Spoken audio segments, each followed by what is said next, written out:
Pasuruan agana pasangan nigi tahu mapuasangnya sok jajanganna maka gadega lasa wat disolangi watak kalena. Itu kehebatannya. Cuma mega midi diri sama kada soga to jaji. Utamanya orang tua mega ni dia nisangi kada soga na rojaji. Pak namo tanggal lahirna dia to nisangi. Guru nami malengi termasuk saya Pak. Saya dikasih tanggal lahir itu sama guru di sekolah. Makanya saya dikasih tanggal 12 karena orang tua hanya mengingat bulannya dengan tahunnya. Dia tidak ingat tanggalnya. Makanya nambil 12 Desember. Napa inang ka tanggal asanggal alai tanggal telu tanggal 5 ulah 5 tanggal 6 ulah 6 curiga itu. Itu guru nami kapa malengi itu. Jadi makanya tapi kecuali anak-anak belakangan sudah tahu, makanya dia biasa puasakan hari kelahirannya.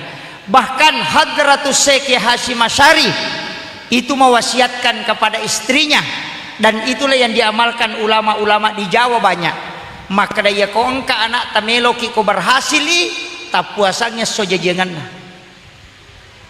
Indo na isuro mapuasanya sojajenganna. Tapi ya kopiti anak tanah mak dupa-dupa ngaso jajangan nak jamu tak puasa manang stres ki madu. Iya. Jadi kongka anak tak misalnya mak kada oh iya anakku meka ko manca jitau panritai tak puasanya aso jajangan nah milawi barakah. Kemudian yang kedua takiringan suratul Fatihah setiap malam Jumat 11 kali. Insyaallah mak barakat tu pak disengan. Itu tirakatnya ibunya Hadratus Syekh Hasyim Asy'ari. Jadi ya tidak tahu matoe nasabak deta sekolah kiringan Fatihah anak yang ke pesantren. Kiringkan Fatihah 11 kali. Niatkan untuk berkahnya insyaallah. Saya dapat amalan ini dari beberapa ulama. Walaupun nanti ada yang susah. Fatihah matoi baca tapi merajing-rajing. Kega Fatihah dengan satu napas. Si dinapas ya ko Fatihah dengan satu napas itu juga sekaligus bisa jadi obat. Jadi itu musalsalah langsung bersanad sampai ke malaikat Jibril itu, karena Rasulullah yang mengajarkan kepada salah satu sahabatnya untuk membaca Fatihah satu napas dijadikan sebagai obat. Jadi yo pui di kota baca Fatihah madar dia kataluki banyawa. Jadi tadi anak-anakku yang menjelaskan hukum bacaan di dalam Al-Quran, di dalam suratul Fatihah itu kan kalau kita mau ikuti hukum bacaannya, Alhamdulillahirabbil alamin arrahmanir rahim maliki yaumiddin, itu harus disambung karena di situ kan huruf lam di ujungnya. Nah imam kan setiap membaca itu tidak nyambung, pasti singgah. Karena kenapa? Ada kaidah lain bahwa setiap sampai satu ayat itu malaikat berdoa dan mengaminkan, sehingga kita singgah memberi kesempatan malaikat mengaminkan. Maka kadang tanda bacaan itu tidak dipakai karena ada kaidah lain yang dipakai oleh ulama. Makanya menggabungkan tentang hukum bacaan dan ilmu hikmah dan ilmu tasawuf itu adalah kesempurnaan dalam agama. Jadi jangan sampai kita terpatok ke ilmu hukum bacaan kemudian kita hilangkan hikmah dan tasawufnya. Itu Anda pelajari. Tapi saya bersyukur anak-anak kita di pondok pesantren Tasbih ini luar biasa. Makanya mudah-mudahan anak-anakku ini ada generasi-generasi yang bisa memberikan mercusuar untuk pondok kita ini. Itu penting. Jadi jangan bosan mengajarkan ilmu. Kalau dicaci tidak masalah. Berdakwah itu kalau dicaci tidak masalah. Nabi Muhammad saja didampingi malaikat Jibril punya mukjizat tapi tetap dicaci. Apalagi kita ustaz. Iya, Nabi saja yang punya mukjizat dikawal malaikat Jibril masih dicaci. Apalagi kalau ustaz tetap akan dicaci. Karena kenapa? Cacian adalah tiket VIP untuk mengangkat derajat seseorang. Ini yang banyak ibu-ibu tidak paham. Kalau kita sudah merasa teraniaya, berarti itu tiket yang dikasih oleh Allah supaya kita bermunajah. Karena Nabi mengatakan orang yang teraniaya doanya mustajabah. Jadi sitongan nalengi fasilitas puang Allah Ta'ala untuk diterima doa, tapi kita tidak gunakan. Makanya kong kata caci maki, makanya ulama itu kalau dicaci santai aja, magai. Mestinya dia mengatakan, terima kasih banyak ya Allah, Engkau sudah membukakan pintu langit untukku supaya saya bisa berdoa. Nah, makanya pesantren itu pasti selalu diuji, Pak. Tidak ada pondok pesantren tidak diuji. Dulu saya mau bangun pesantren cepat. Ketika selesai di pondok, saya berpikir untuk membangun pondok. Saya datangi 9 ulama sepuh dan termasuk Guru Ta, cuma satu wasiat beliau, jangan dirikan pondok pesantren sebelum umurmu 40 tahun. Itu pesan beliau. Aja lalu mu patatto pesantren nak kau dena dapi 40 tahun umurmu. Wadi kau mak bangun tapi aja mau buka santri, penerima santri. Ya kau mak pak guru kau dena marigaga. Tapi untuk membangun pondok, mendirikan pondok aja nare kode penadapi 40 aja lalu. Acio bawan nojolo. Kenapa? Beliau menyampaikan, orang yang mendirikan pondok di bawah umur 40 itu tantangannya besar. Tantangannya besar. Saya tanyakan, Guru Taki Muin memang lebih. Guru Taki Haji Fathudin Sukara 40 lebih. Guru Ta Abdul Malik juga 40 lebih. Guru Taki Haji Abdul Rahman Ambodale juga lebih 40. Jadi maka daka demeto gagal alam. Nabi Musa dikasih kitab wahyu itu nanti umurnya 40. Nabi Muhammad diturunkan Al-Quran kepadanya juga di umur 40. Karena saya dulu sempat berspekulasi, Pak Bu. Maka ya kongka kesempatan bagaimana? Atau ada orang yang cerdas sudah alumni Mesir atau apa? Agak nasa Guru Tak kurang apa kecerdasannya Rasulullah. Tapi kenapa baru dikasih amanah menjadi nabi dan rasul di umur 40? Nah, itu wasiat beliau. Karena umur 40 itu adalah kelipatan dari 7 yang umur kematangan. Apa iya kau 40 itu umur natawe, itu sudah ada isyarat kalbu. Dan di situ ada memang dalam kitab hikmah kita ada yang mengawal.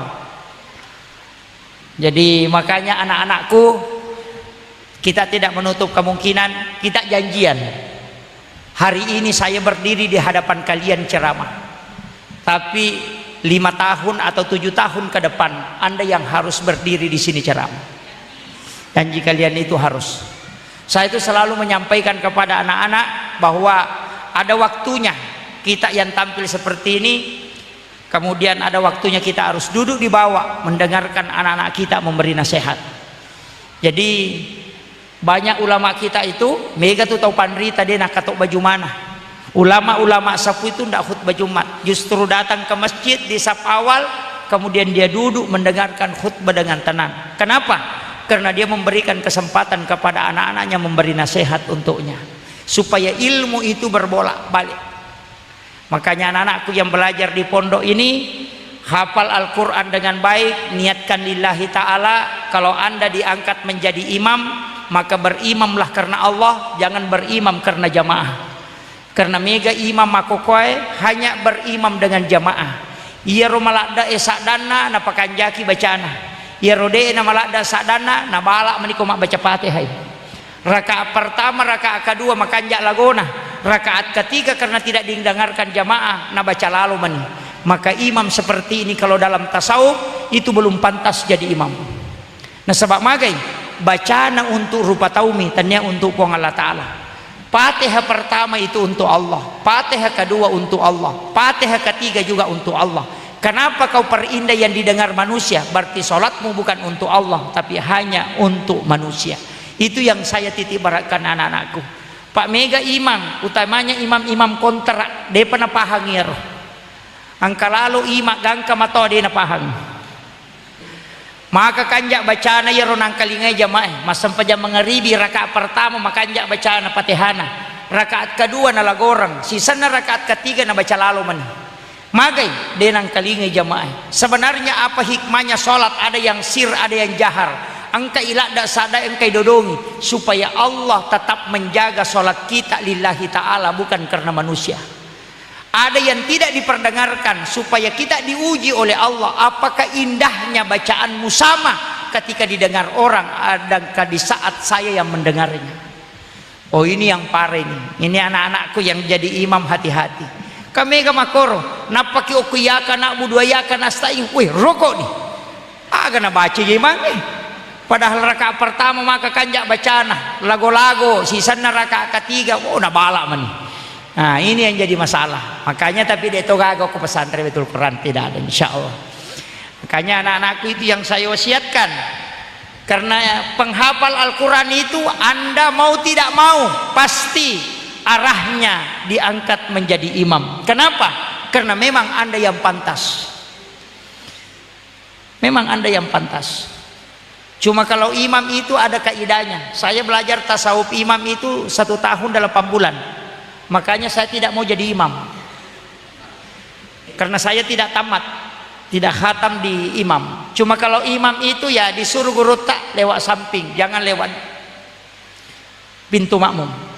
Ya ko imana apa alena sapiri sure lalu ko pintuna aja na lalu ko pintuna jamaah, supaya dia tak ganggu bacana. Kehusuannya juga tidak diganggu oleh makmumnya.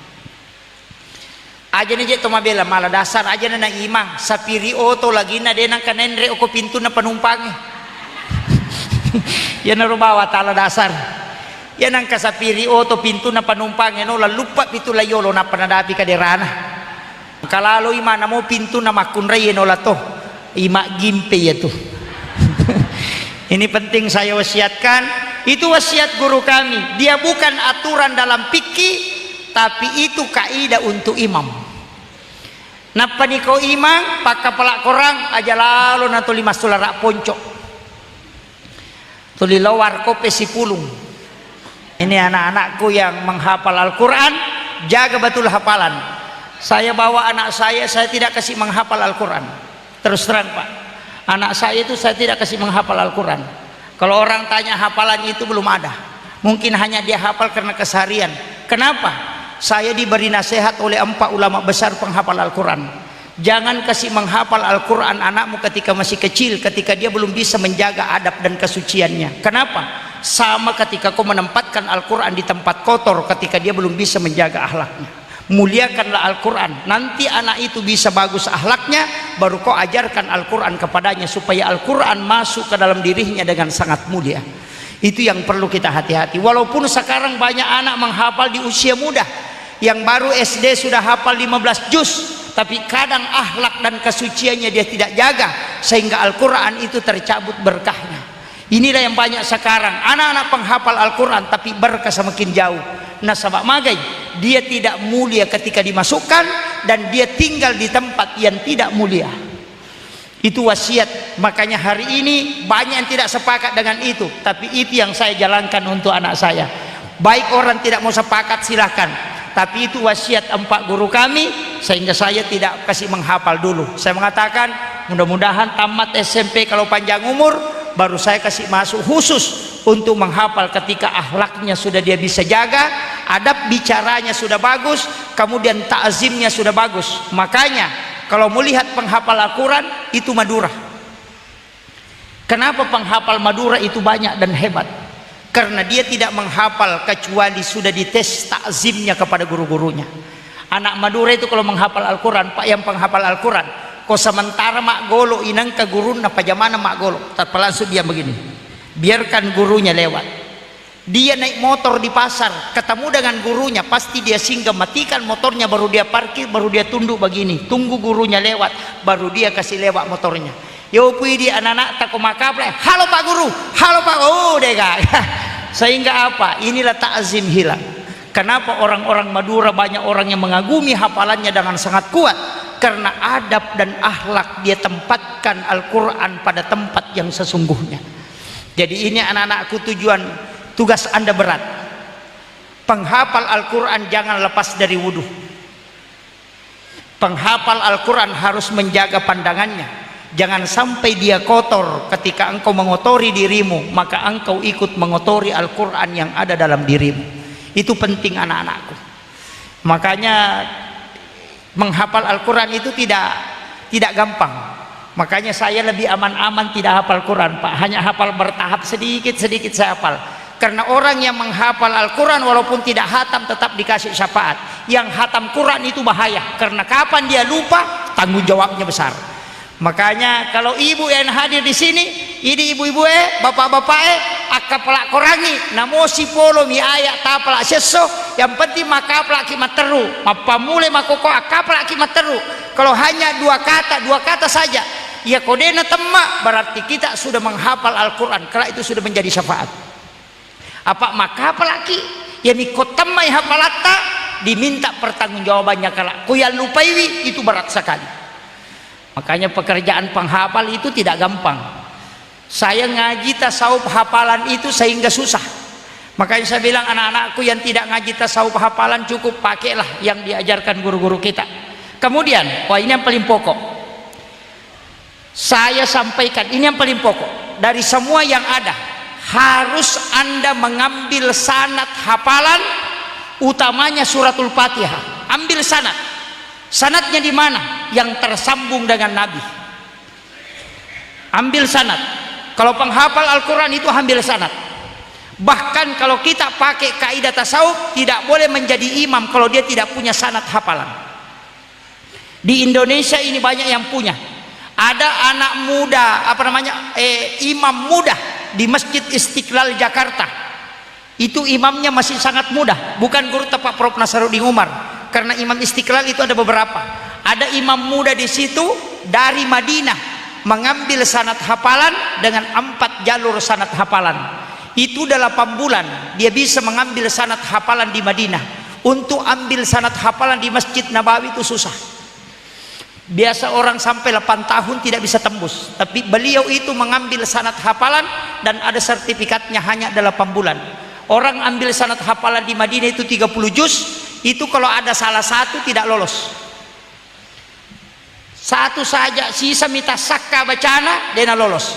Atau dia sebut neraka dengan suara tinggi, sebut surga dengan suara rendah, siksaan dengan suara tinggi, kemudian adab dia kasih rendah, maka tidak lolos hafalannya, karena dia memberi adab pada lafaz.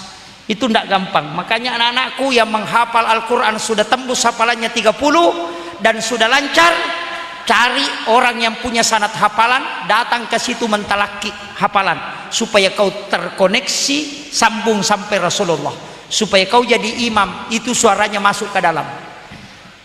Apa megati mangisaliwa misadana okumi 3 rokna masuk, dia tidak dari dalam. Dari 20 imam yang kita temukan hanya mungkin 1-2 orang yang bisa. Kita gerek bacaan iman na Makkah, bacaan iman na Madinah, dia tidak terlalu melakukan, tapi dia muncul dari dalam.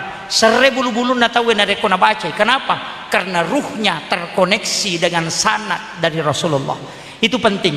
Ini yang sangat penting saya sampaikan. Kemudian sedikit wasiat saya kepada anak-anakku, yang paling penting kalau akhlak Rasulullah kita mau ikuti, satu kuncinya. Hidup ini kalau kita sudah berakhlak, beradab, istilahnya agak jero basaugi nama pakarya wa alih. Itu yang dipakai. Mapakarya wa alih ki materu. Jangan takabur. Sehebat apapun ilmu yang kita miliki, tetap tunduk dan tetap takzim.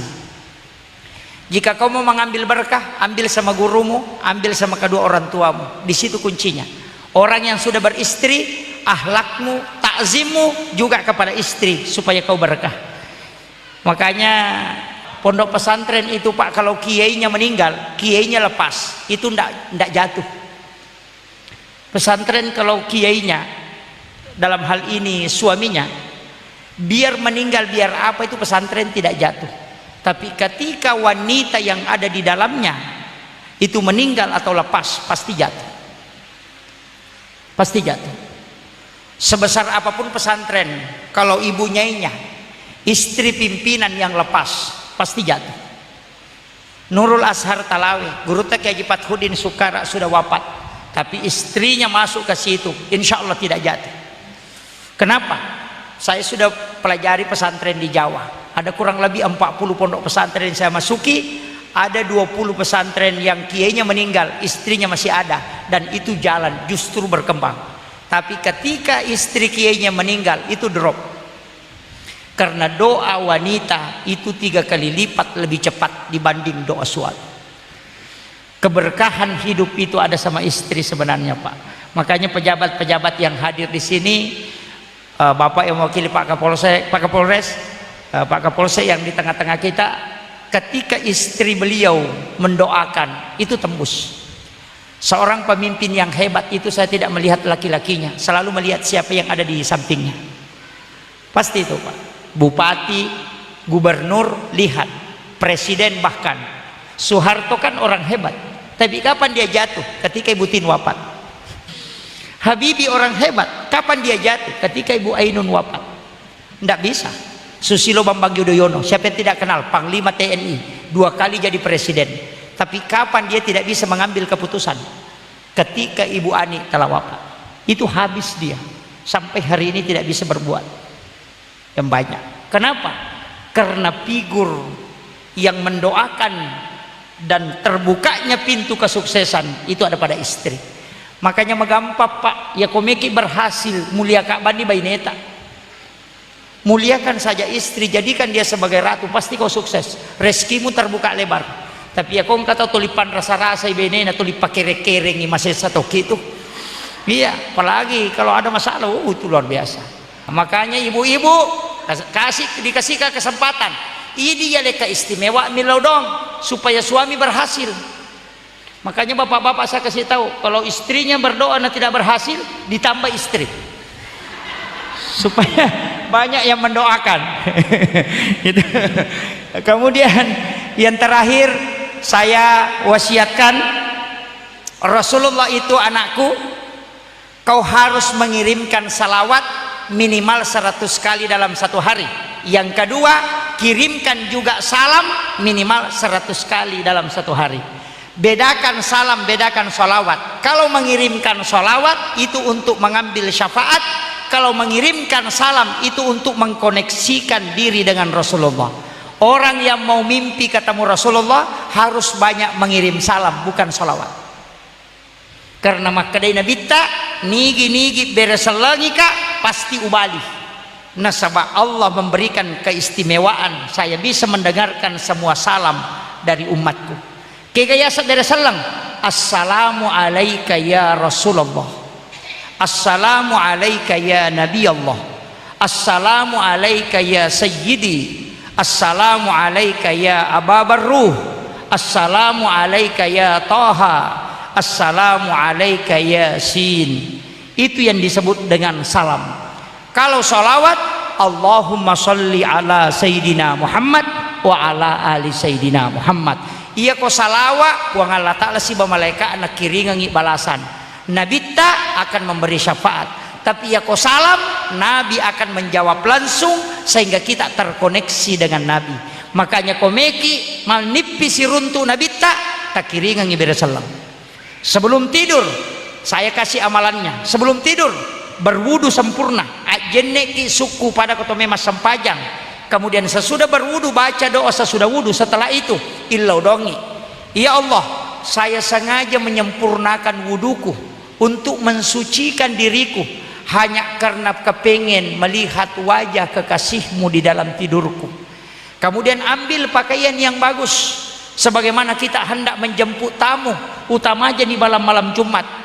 Ambil pakaian yang bagus, kemudian kita baring di tempat tidur, kemudian kita kirimkan salam berulang-ulang kepada Nabi, kemudian sambil meminta dia datang di dalam mimpi, maka dia akan datang. Pak Bupati tidak mungkin datang ke pondok kalau tidak diundang. Jangan salahkan Pak Bupati kalau tidak datang karena Bapak Ibu yang tidak mengundangnya. Begitu juga Rasulullah. Ketika engkau tidak bisa bermimpi ketemu Rasulullah, jangan salahkan Rasulullah, tapi salahkan dirimu karena kau tidak pernah mengundangnya di saat engkau mau tidur. Itu wasiat guru kami. Makanya guru tak makadai ya kong katau patapulo ni taung umuruna nade penangkan nipisi runtu nabita na mo cicami tau rogila anda itu. Sungguh celaka orang yang umurnya sudah 40 tapi dia tidak pernah sekali melihat wajah Rasulullah di dalam mimpinya. Peko carana. Bagaimana caranya? Itu tadi, ajenneki pakai pakaian yang bagus, kirimkan salam kepada Nabi di saat baring minta Rasulullah datang karena dia mendengar salam kita ketika kita kirimkan salam. Mungkin 1 hari, 2 hari tidak datang, 3 hari tidak datang, tapi dalam 40 hari kau mengundangnya, dia akan datang. Itu janji para ulama, para waliullah yang telah terkoneksi langsung dengan Rasulullah. Ini penting saya wasiatkan. Namun ya mipak disangang etale gan nak toni. Anak-anakku yang menghafal Al-Quran, sungguh mulia ketika anda bisa melihat wajah Rasulullah di setiap malam Jumat, kemudian kau minta berkahnya. Imamul Ghazali ketika menulis kitab Ihya Ulumuddin, kurang lebih 200 hadis di dalamnya, dia tidak menulis satupun hadis di dalam kitab Ihya kecuali dia sudah talaki langsung kepada Nabi. Berarti Imamul Ghazali 200 kali bermimpi ketemu Nabi baru jadi kitab Ihya Ulumuddin. Itu minimal. Makanya anak-anakku yang sekolah di pesantren, anda mudah ketemu dengan Rasulullah ketika anda memintanya setiap menjelang tidur. Ibu-ibu juga begitu, jangan selalu main Facebook baru tidur. Tidak bakalan itu kalau main Facebook, karena Facebook bu tidak ada solusi. Sekecil dan sebesar apapun masalah jangan masukkan ke Facebook. Ambil air wudhu kemudian sholat. Di dalam sholat kita meminta, karena itu komunikasi langsung kepada Allah. Itulah yang dicontohkan oleh Rasulullah. Saya kira ini yang penting saya sampaikan. Mohon maaf, saya ada acara yang sebenarnya lebih dulu daripada acara ini, cuma karena saya waktu itu saya memberitahu Pak Ustadz bahwa saya bisa dengan syarat tidak sampai sholat duhur. Karena kenapa? Saya ada acara lanjutan dan itu tidak bisa saya tinggalkan. Makanya saya mohon maaf tidak bisa panjang lebar. Ini sudah 1 jam juga. Salah satu kebaikan dalam ceramah ketika ceramahnya pendek. Kalau panjang itu menyiksa Pak. Makanya saya sudah 1 jam pas, 1 jam ceramah. Terima kasih anak-anakku. Mohon saya minta izin didoakan. Karena anak-anak yang di pesantren itu doanya mustajabah. Doakan saya semoga tetap istiqamah. Kalau pikiran normal Pak, mungkin saya sudah drop. Tapi karena doa jamaah, doa para jamaah yang saya selalu minta, mungkin itulah yang menguatkan kami untuk terus berdakwah. Saya tadi mengatakan janji hari ini saya berdiri di sini, tapi 7-5 tahun ke depan Anda yang harus menggantikan kami di mimbar-mimbar. Ada waktunya kami tidak muncul lagi di depan seperti ini, tapi hanya tinggal untuk melakukan amalan-amalan khusus, hanya mendoakan secara rahasia. Itu wasiat saya. Akhirul kalam, wallahul muwaffiq ila aqwamit thariq. Nasrun minallahi wa fathun qarib wa basyiril mu'minin. Assalamualaikum warahmatullahi wabarakatuh. Untuk doa saya serahkan nanti ke Pak Imam. Saya sudah minta sahibul wilayah yang berdoa.